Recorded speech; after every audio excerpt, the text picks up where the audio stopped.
पिछले वीडियो में हमने सोने का एनालिसिस किया था और मैंने कहा था कि मैं चांदी के लिए एक अलग वीडियो बनाऊंगा। मुझे उम्मीद थी कि सोने को शॉर्ट टर्म में रेजिस्टेंस का सामना करना पड़ सकता है। हालांकि मैं लंबे समय के लिए इन सभी एसेट्स को लेकर बुलिश हूं। मैं खुद हर गिरावट पर इन्हें खरीदता हूं, इसलिए मैंने काफी सोना जमा कर लिया है। हालांकि मैंने शॉर्ट टर्म के लिए सावधानी बरतने की सलाह दी थी, क्योंकि यहां एक सप्लाई जोन है जहां इसे रेजिस्टेंस का सामना करना पड़ सकता है। अब आइए चांदी की बात करते हैं, जो आपकी पसंदीदा है। असल में हम इस वीडियो में पैलेडियम, प्लेटिनम और चांदी का एनालिसिस करेंगे।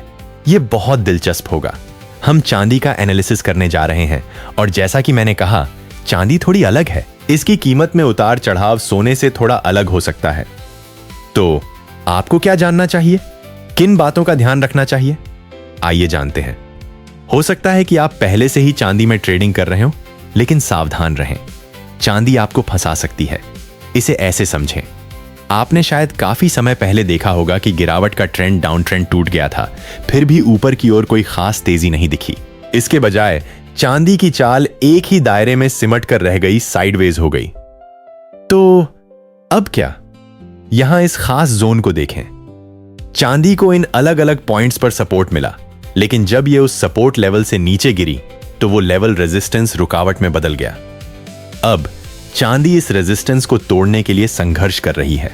व्यक्तिगत रूप से मैं चांदी को लेकर तब तक बुलिश तेजी की उम्मीद नहीं होऊंगा जब तक कि यह 64 के लेवल से ऊपर ट्रेड करना शुरू न कर दे।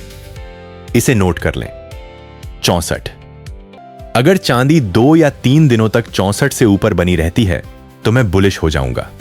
हालांकि लंबे समय के नजरिए से मैं सोना, चांदी, प्लेटिनम और पैलेडियम को लेकर बुलिश हूं।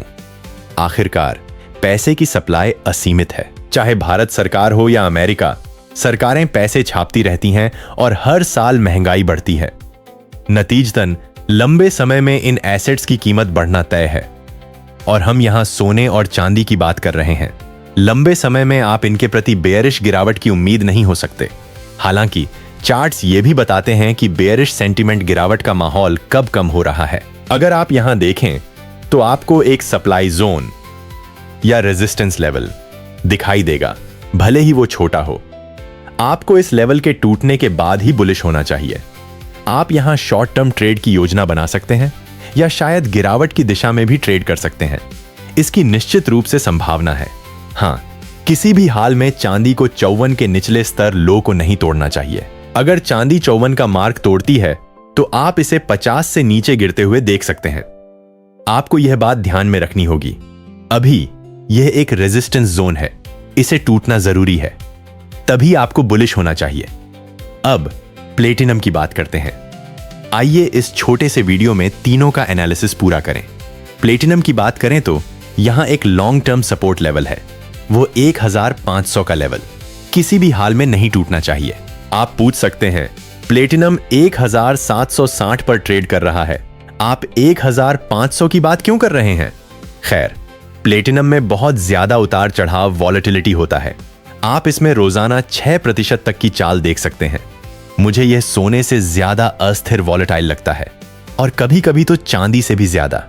फिर से यहां बन रही कैंडलस्टिक को देखें, यह शूटिंग स्टार जैसी दिखती है। जरूरी बात सिर्फ पैटर्न को पहचानना नहीं है, बल्कि यह देखना है कि वह कहां बन रहा है। और यहां यह एक रेजिस्टेंस जोन में बन रहा है। यहां देखें, सपोर्ट, सपोर्ट, सपोर्ट, फिर सपोर्ट टूटा और रेजिस्टेंस में बदल गया। अब इस रेजिस्टेंस लेवल का टूटना जरूरी है। 1836 को मुख्य लेवल माने। इसके बाद ही मैं लंबे समय के लिए प्लेटिनम पर बुलिश तेजी की उम्मीद होऊंगा। अगर आप 2200 के टारगेट की योजना बना रहे हैं तो 1876 का लेवल टूटना जरूरी है। तो इस लेवल पर आपको क्या करना चाहिए? आपको शॉर्ट जाना चाहिए। अभी लॉन्ग पोजीशन न लें, छोटा एसएल स्टॉप लॉस रखें। आप अपना एसएल लगभग 184042 के आसपास रखें और यहां से शॉर्ट जा सकते हैं और कुछ समय के लिए फायदा उठा सकते हैं, क्योंकि अभी बड़े मोमेंटम के लिए एसएल का हिट होना जरूरी है और एसएल बहुत बड़ा नहीं है। ठीक है, टारगेट फिर से, अगर यह टूटता है और वापस नीचे जाता है तो यह कम से कम 1636 तक जाएगा। तो अगर आप यहां से देखें तो 100 से ज्यादा पॉइंट्स का मूवमेंट दिख सकता है। यानी यह एक शॉर्ट टर्म ट्रेड है, यह एक शॉर्ट टर्म सेटअप है। फिर से कह रहा हूं कि लंबे समय के लिए मैं किसी भी एसेट पर बेयरिश नहीं हूं। तो पैलेडियम ने सपोर्ट के बाद ऊपर की ओर अच्छा मूवमेंट दिखाया, तो यह सपोर्ट जोन के ऊपर चला गया है। फिर से ट्रेंड लाइन टूट गई है, यहां एक छोटा रेजिस्टेंस है और फिर से एक छोटा एसएल है। ठीक है, तो अब अगर आप तीनों मेटल्स सिल्वर, प्लेटिनम और पैलेडियम को देखें तो एक छोटा सेटअप बन रहा है कि यहां एक सप्लाई जोन है। बुलिश मूवमेंट के लिए थोड़ा इंतजार करें। हाँ, अगर आप बुलिश मूवमेंट चाहते हैं तो इस लेवल को तोड़ना जरूरी है। आप यहां नोट कर सकते हैं कि पैलेडियम के 1400 रुपए से ऊपर जाने पर लॉन्ग पोजीशन लेनी चाहिए, लेकिन अभी यहां इंतजार करें और धैर्य रखें। आपको थोड़ी नीचे की ओर मूवमेंट दिख सकती है, बस इतना ही। यह एक आसान एनालिसिस है। और आखिर में अगर आपका कोई सवाल है तो आप पूछ सकते हैं। मुझे पता है कि अगला सवाल क्या होगा, कि क्रूड ऑयल का भी एनालिसिस किया जाए। तो अगर आप क्रूड ऑयल का एनालिसिस चाहते हैं तो आपको कमेंट में क्रूड ऑयल लिखना होगा। अगर आप क्रूड ऑयल के बारे में लिखेंगे तो मैं आपके लिए क्रूड ऑयल पर एक अलग वीडियो बनाऊंगा। लेकिन इस वीडियो को जरूर पसंद करें, चैनल को सब्सक्राइब करें और बेल आइकन पर क्लिक करें। और कमेंट में बता सकते हैं। अगले वीडियो में मिलते हैं।